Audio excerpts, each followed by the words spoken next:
Japan is a sea filled with volcanoes, and it's really good. Stole China's alphabet and wrote a book about the China's themselves. And then they made lots of poetry and art and another book about China's moving the capital every time the emperor died and kept it in one place for a while, right here.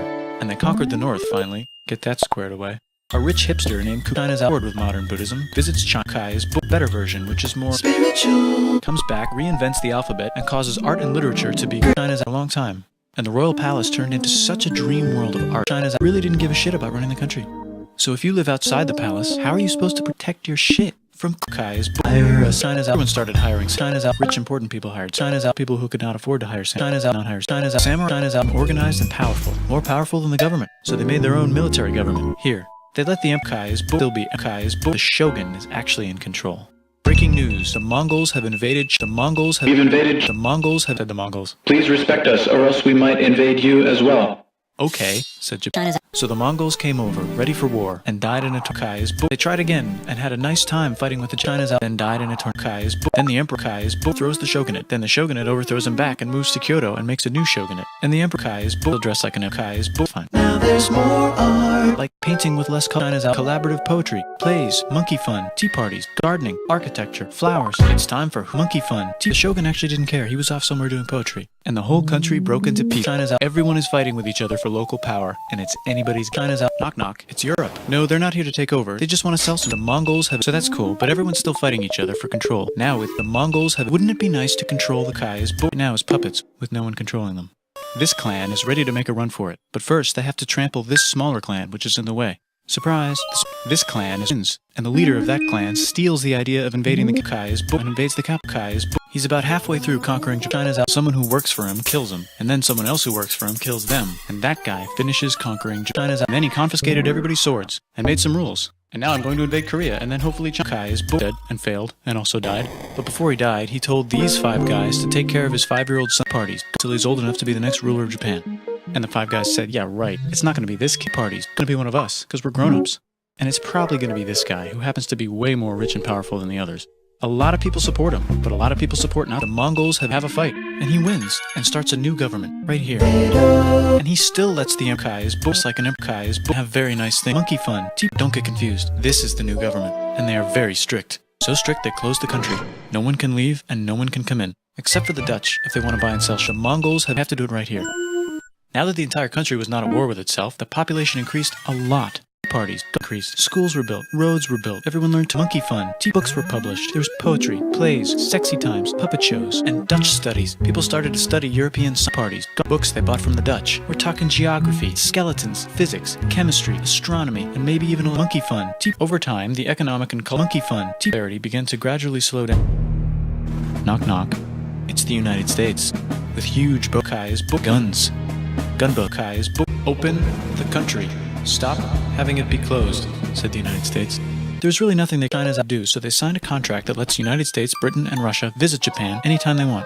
Choshu and Kai's hated this. That sucks, they said. This sucks. And with almost very little outside help, they overthrew the shogunate and somehow made the Kai's again and moved him to Edo, which they renamed Eastern Capital. They made a new government, which was a lot more Western. They made a new constitution that was pretty Western, and a military that was China's out. And do you know what else is Western?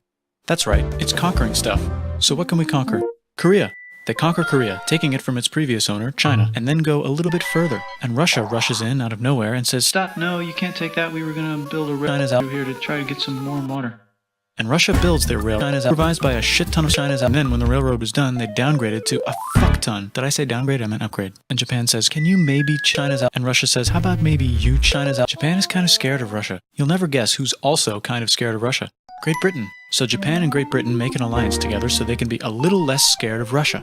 It's time for monkey fun. The world is about to have a monkey fun because it's the 1900s and monkey fun crazy, and all these empires are excited to try them out on each other. Meanwhile, China's enjoying conquering stuff and wants more. And the next thing on their list is this part of China and lots of tiny China's. All that stuff belongs to Germany, which just had war declared on it by Britain because Britain was friends with Belgium, which was being trespassed by Germany in order to get to France to kick France's ass because France is friends with Russia, who was getting ready to kick Austria's ass because Austria was getting ready to kick Serbia's ass because someone from Serbia shot the leader of Austria's ass.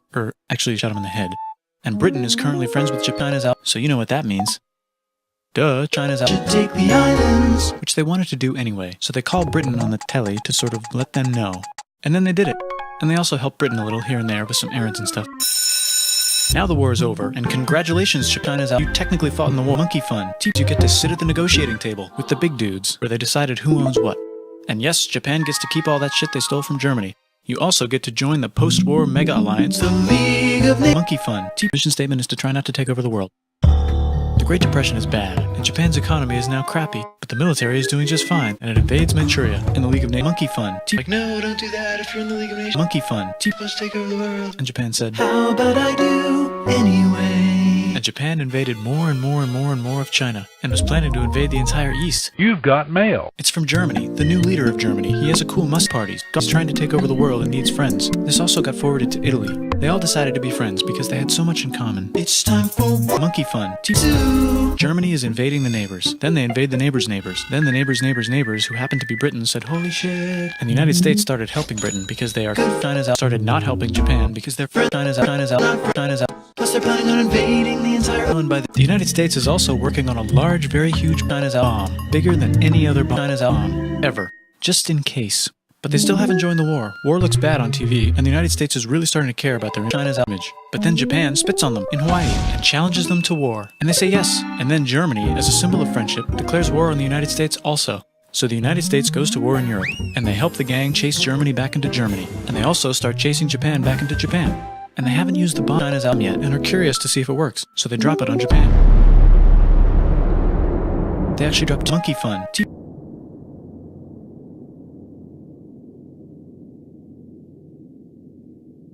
United States installed a new government, inspired by the parties. Got just the right ingredients for a post-war economic parties. Japan starts making TVs, VCRs, automobiles, and camcorders as fast as they can, and also better than ever. China's out to get rich, and the economy goes wild. And then the parties goes off. But everything's still pretty cool, I guess. Bye. China's out.